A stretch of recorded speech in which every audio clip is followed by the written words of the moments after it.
Pai, Senhor, povo de Deus, estamos aqui para deixar mais uma palavra do coração de Deus para o teu coração. Eu quase não prego mensagem temática, mas eu quero dar um tema a esta mensagem.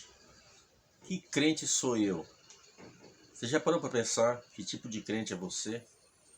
É muito fácil ser um cristão, um crente da pessoa de Jesus Cristo, na igreja, diante dos olhos do pastor, diante dos olhos da membresia.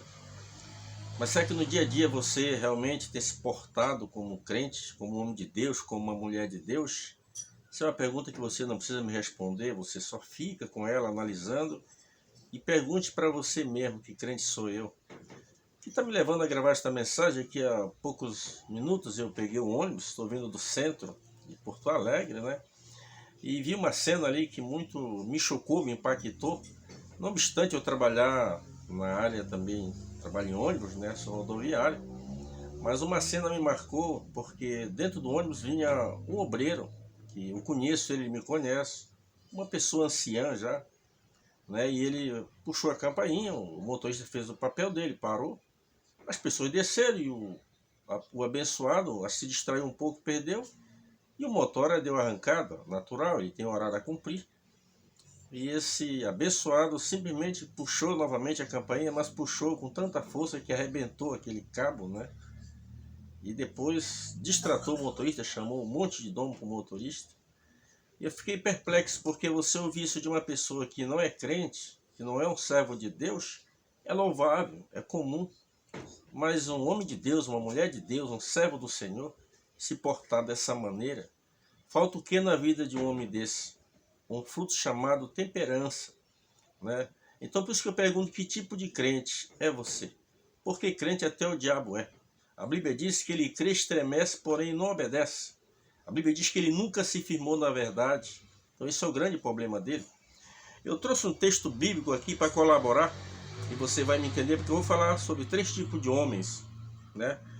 No livro de 1 Coríntios, capítulo 2, versículo 14 e o versículo 15, diz assim: ora, o homem natural não compreende as coisas do Espírito de Deus, porque lhe parece loucura. Não pode entendê-las, porque elas se decidem espiritualmente. Mas o homem espiritual discerne bem tudo, e ele de ninguém é discernido. Queria dar um pano de fundo para esta palavra natural. E nós vamos ver os 3 tipos de seres humanos que existem no planeta. E destes seres humanos, você vai se encaixar num desses aqui. Não tem como você não se encaixar. Nós temos aqui, o texto fala de um homem natural, nós temos o homem carnal e o homem espiritual. Aqui a Bíblia apresenta 2 homens: o homem natural e o homem espiritual. Mas para você entender melhor, o que seria o homem carnal? É aquele que age no impulso da carne, tá? Aquela pessoa grosseiro, aquela pessoa ríspida, aquela pessoa que não é uma pessoa dócil. Mesmo com as pessoas que estão na sua volta, quando é para ele ser uma pessoa dócil, ele às vezes é uma pessoa grosseira. Nós lemos aqui em Gálatas, para você entender melhor sobre o homem carnal, no livro de Gálatas, no capítulo 5, e o versículo de número 16 diz assim: digo, porém, andai no Espírito, e não cumprireis as concupiscências da carne. Ou seja, o homem carnal, ele cumpre os desejos da carne, certo? É aquela pessoa que não leva desaforo para casa, aquela pessoa que diz: porque comigo é no toma lá e dá cá, fez tem que levar. Então isso aqui é a postura de um homem carnal, que age na emoção, na hora, não quer saber as consequências que virão, muitas vezes, daquela postura, daquele comportamento, e às vezes se comporta de maneira indecente, e depois, quando ele coloca a cabeça no travesseiro, ele fica a pensar: poxa, mas eu deveria ter um pouquinho mais de paciência, deveria ter me portado de maneira diferente. Principalmente um crente, um servo de Deus, alguém que é um aluno de Jesus. Ele disse: aprendei de mim, que sou manso e humilde de coração. A pergunta para uma pessoa que nem esse irmão: o que ele aprendeu de Jesus ao longo desses anos de fé? O que Jesus, durante todos os ensinos de Cristo, o que ele guardou para si na prática? Quando olhamos para o homem carnal, nos transportamos imediatamente para a pessoa de Caim. No capítulo 4 do livro de Gênesis, a Bíblia diz que conheceu Adão e Eva, sua mulher, e ela deu à luz ao seu primogênito, chamou o nome de Caim. Caim foi lavrador, e a Bíblia diz que a pessoa de Adão diz: alcancei do Senhor um varão. Em seguida coabitou Adão com Eva, sua esposa, e ela teve o seu segundo filho, chamou o seu nome de Abel. Abel foi pastor de ovelha. É uma história que todo ser humano neste planeta conhece sobre a pessoa de Caim e sobre a pessoa de Abel. Você observa ali que chegou o momento deles grande, agora vem trazer o sacrifício a Deus. E na hora de trazer o sacrifício a Deus, a Bíblia diz que a pessoa de Abel, aquela postura de um homem espiritual, é um homem que vive não pelos olhos humanos, mas pelos olhos da fé. A pessoa de Abel, já vemos uma figura aí de um homem espiritual. A pessoa de Caim, uma pessoa de um homem carnal.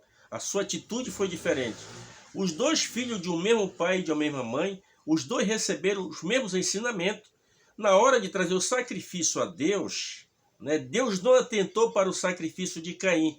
O que levou Deus não atentar para o sacrifício de Caim?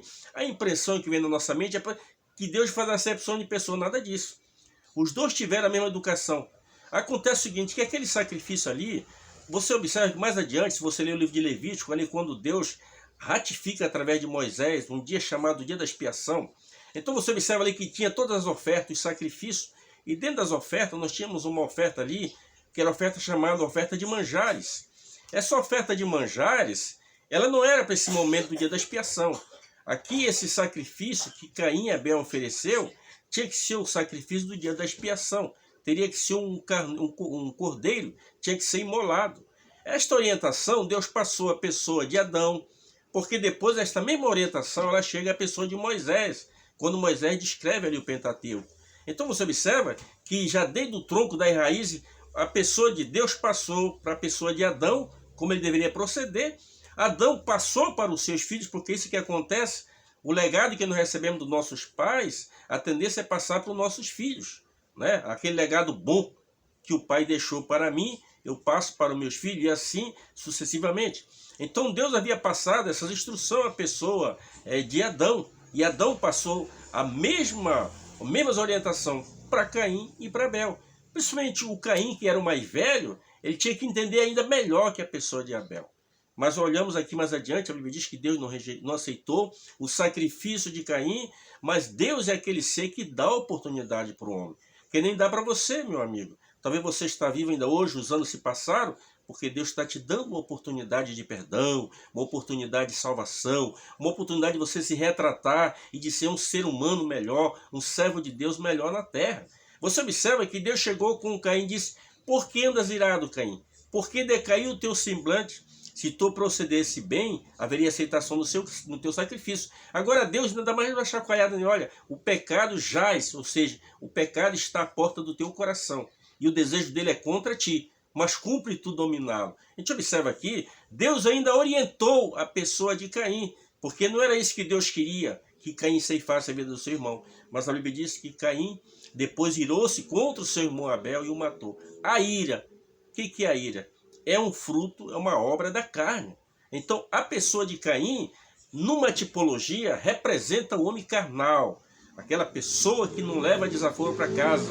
A gente vê muito isso no trânsito aí, as pessoas cortam o outro, aí já se adianta, corre ali e começa aquela discussão sem necessidade. Não vai mudar muita coisa não, mas a pessoa, porque não tem Deus na vida, procede assim. Eu ver uma pessoa descrente, que não conhece Deus, se comportar como aquele irmão de hoje, eu mato no peito porque é uma coisa natural. Você vê uma pessoa que não tem Deus na vida, que não tem Deus, não tem paz, não tem gozo, não tem alegria, não tem prazer para viver, vive murmurando, churumingando, lamentando. Mas quem tem Deus, não. Sabe que o choro pode durar uma noite, mas a alegria vem pela manhã. Então o que aconteceu aqui? Nós vimos a pessoa de Caim, uma pessoa de um homem carnal. A pessoa de Abel, prefiguradamente, representa um homem espiritual. É aquilo que Paulo disse: o homem natural não compreende as coisas espirituais, porque ele se discerne espiritualmente. Vamos agora para o segundo homem, que é o segundo homem, que é o homem natural. O homem natural, ele não compreende das coisas do espírito.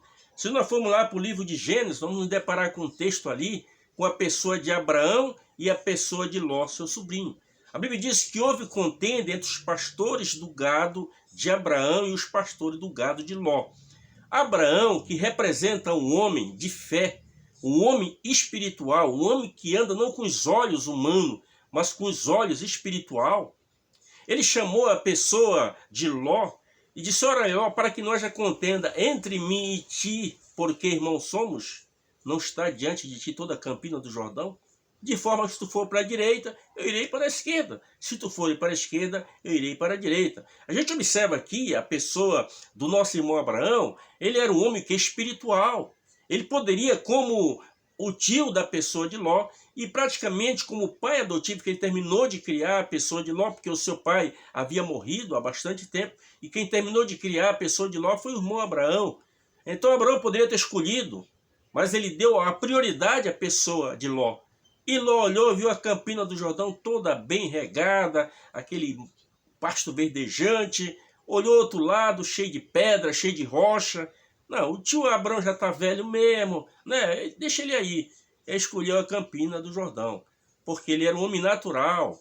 Ele não compreendia das coisas espirituais. É aquela pessoa que nós estamos falando de Deus, de Jesus, mas eles não conseguem entender. A gente fala a importância da salvação, a importância do reino de Deus, a importância do sacrifício vicário de Jesus Cristo, mas parece que não entra na mente das pessoas, parece que não entra no entendimento das pessoas, porque são pessoas naturais. E o homem natural, ele não compreende das coisas espirituais, ele não entende. Mas o irmão Abraão representa aqui aquele homem espiritual, conhecido como nosso pai da fé.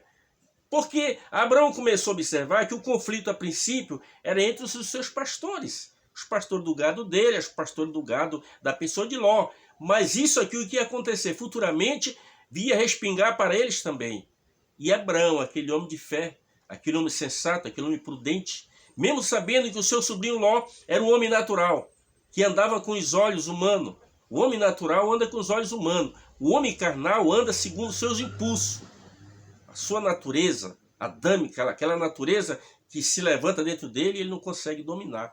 Então a gente observa aqui que a Bíblia diz que a pessoa de Ló escolheu e Abraão foi para um outro caminho, e o Senhor Deus ali naquela região disse para Abraão que ele era com ele, que ele era o escudo dele e que ele ia abençoar Abraão. Você observa que depois, quando Sodoma e Gomorra foi destruída, os anjos vieram à pessoa de Abraão para informar do juízo divino. O que acontece? Abraão ainda intercedeu pelo seu sobrinho Ló, que estava ali. Seria também consumido ali, juntamente naquele juízo divino.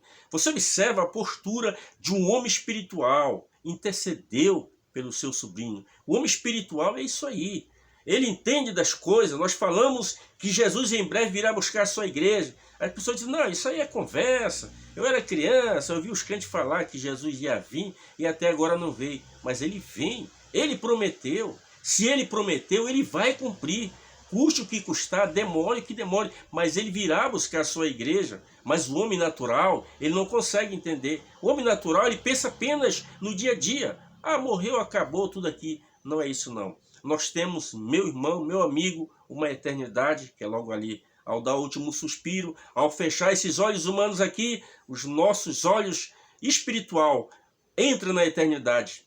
E aí a coisa passa a ser complicado se você não foi um homem espiritual. Nós olhamos aqui este texto e nós vimos a pessoa de Caim, um homem carnal. Você se encaixa nesse perfil aí? É aquele homem iracundo, aquele homem brabo, aquele homem, aquela mulher também nervosa, ciumenta, briguenta, né? Se você está enquadrado nisso, sabe que você é uma pessoa carnal. Se você ler Gálatas 5, do versículo 19 em diante, você vai observar o comportamento e a postura de um homem carnal e de uma mulher carnal. Tá? Você observa que a pessoa de Nicodemos, quando veio falar com Jesus, ele era um homem também natural. Né? Quando Jesus fala sobre o novo nascimento, como pode ser isso? Pode uma criança voltar a entrar no ventre de sua mãe e nascer a segunda vez? Esse é o comportamento da pessoa natural. Ele não entende nada. Nós falamos dos mistérios de Deus e eles não entendem os mistérios de Deus. E não tem como entender, porque são homens naturais.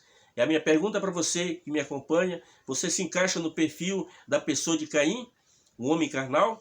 Você se encaixa na postura da pessoa de Ló, um homem natural que só pensa na vida terrena, trabalhar, adquirir, conquistar, mas não pensa na eternidade? Ou você é um homem como o nosso irmão Abraão, que era um homem de fé, um homem que confiava em Deus, um homem que acreditava que mesmo naquele lugar em que ele estava, Deus era poderoso para abençoar a sua vida. Que Deus em Cristo nos abençoe. E se você faz parte do homem natural, do homem carnal, abandone agora, entregue a sua vida a Cristo e passe a ser um homem espiritual, homem de oração e uma vida de santo temor a Deus. Que Deus em Cristo nos abençoe e até o próximo vídeo.